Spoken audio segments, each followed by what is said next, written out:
Hey, Olympic View. So I'm sitting here in my backyard, decided that I needed to have a fire with my niece, Grace, and we are cooking some s'mores. So I thought I would bring you along for a little bit of reading time by the fire, because one thing I like to do when I'm camping, which I'm not because I'm in my backyard, is I really like to sit by the fire, especially early in the morning, and read books.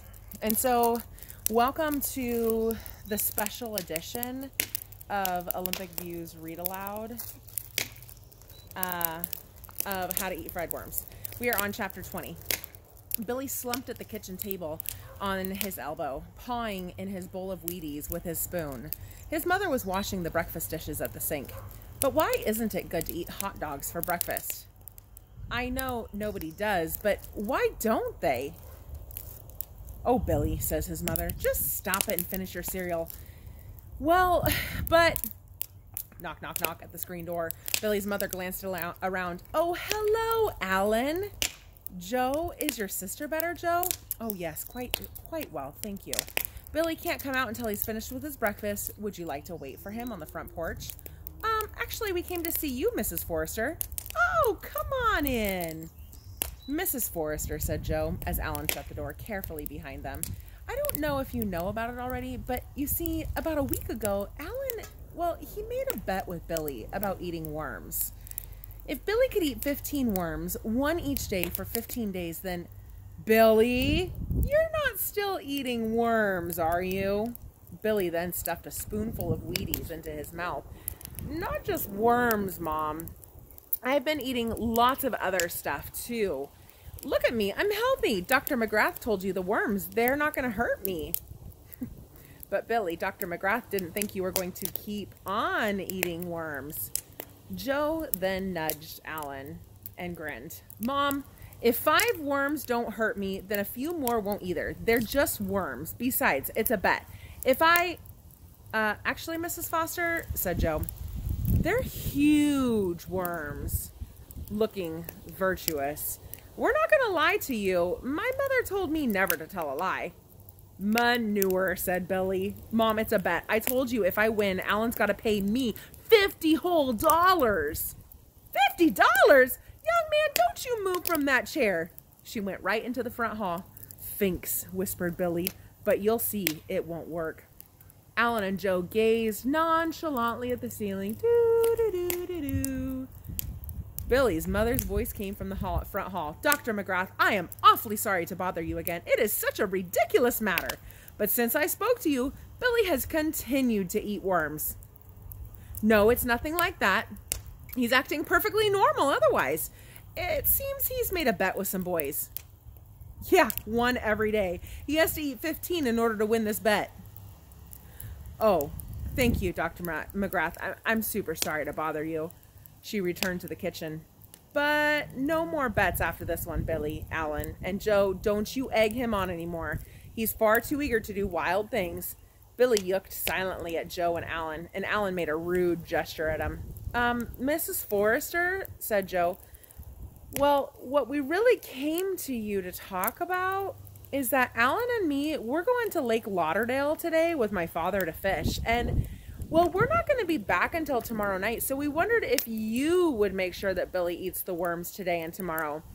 It's not that we don't trust him, Mrs. Forrester, but... No, said Billy's mother, smiling. But it's always better if there's a referee. You know, like Mr. Simmons says at school, to save arguments and hard feelings, we brought the 2 worms.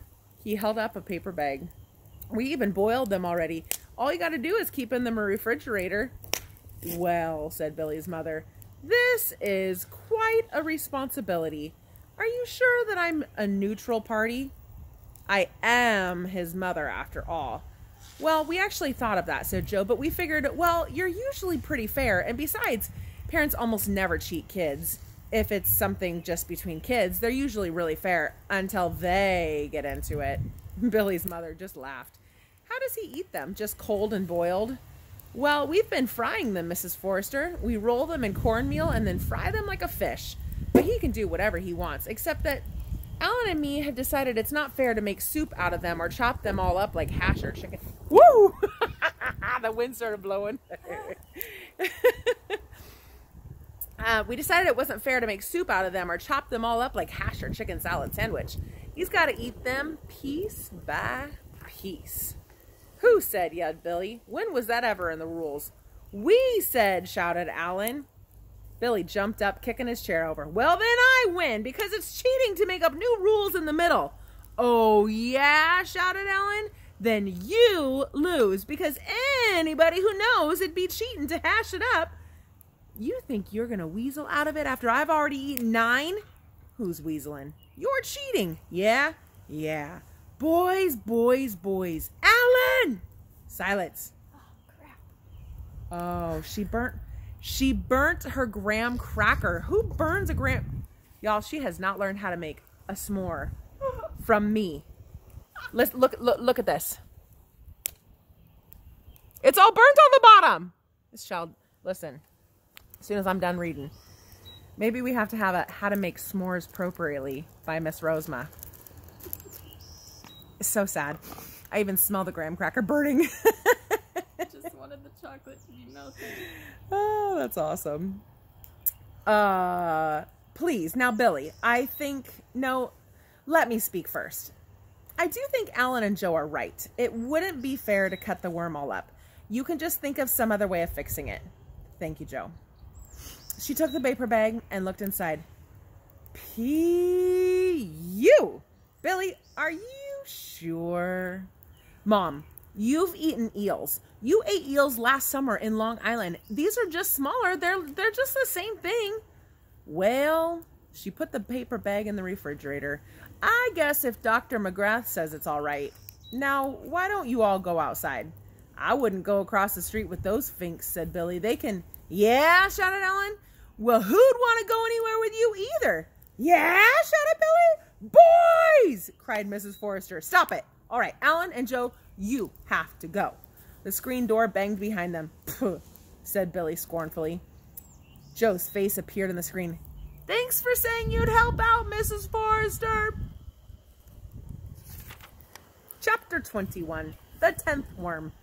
What's for dinner? Said Billy's father, coming into the kitchen. Well, said Billy's mother, you and I and Emily are having burgers, hamburgers, and string beans and mashed potatoes. But Billy, he's going to have a fried worm. More worms? You mean the bet's still on? Oh, look, she took a small plate covered with saran wrap out of the refrigerator. And you've eaten 9 of these already, Billy? He poked the worms curiously. What do? Use a lot of ketchup and mustard? Billy nodded. And horseradish and other things, and then we fry them. Billy's father lifted a corner of the saran wrap and smelled the worms. Helen, you ought to be able to do better than fried. Use your cookbooks. I'm not the cook. I'm just the referee. Oh, come on. Think of the challenge. He took a cookbook from the shelf under the spice rack. Let's see. Mastering the Art of French Cooking. He leafed through the cookbook. Here, how about poached eels on toast? No, said Billy's mother. It calls for chopping up the eel in little pieces, and that is against the rules. Well, what about spaghetti with worm balls then? Or savory worm pie? Creamed worms on toast? Spanish worms? Worm loaf with mushroom sauce? Wait, said Billy's mother, putting down her cooking spoon. It might just... She took the cookbook and turned to the index. Here, she read, Alsatian smothered worm. Dredge the worm with seasoned flour. Saute it in 3 tablespoons, drippings until browned. Cover with sliced onions. Pour over 1 cup thick sour cream. Cover pot closely and bake in a slow oven until tender. Bravo, said Billy's father. Put the hamburgers back in the fridge. We are all going to have worms tonight. I don't know who you are. I'm not having them, said Emily. Ha, said Billy, grinning in the midst of chewing. Boy, Alan and Joe thought they were doing me in when they came to you, Mom, but this is better than steak. It tastes really good. Ugh, yelled Emily, making a face. Let me have a taste, said Billy's father. No, Billy has to eat every bite himself. And Alan and Joe were super firm about that, and I am the referee. Boy, said Billy, I don't mind it if it tastes like this. Chapter 22. The 11th Worm. How'd you do it? Said Billy. What's it called? My word, said his father. Well, gosh, Mrs. Forrester, gasped Tom.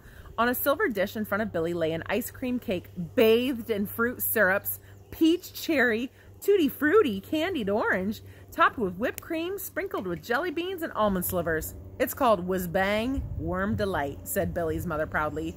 I made it up. Is the worm really in there? Said Billy, poking about with his spoon and then scraping away a bit of whipping cream. At one end, he glimpsed the worm's snout was protruding from the center of the cake.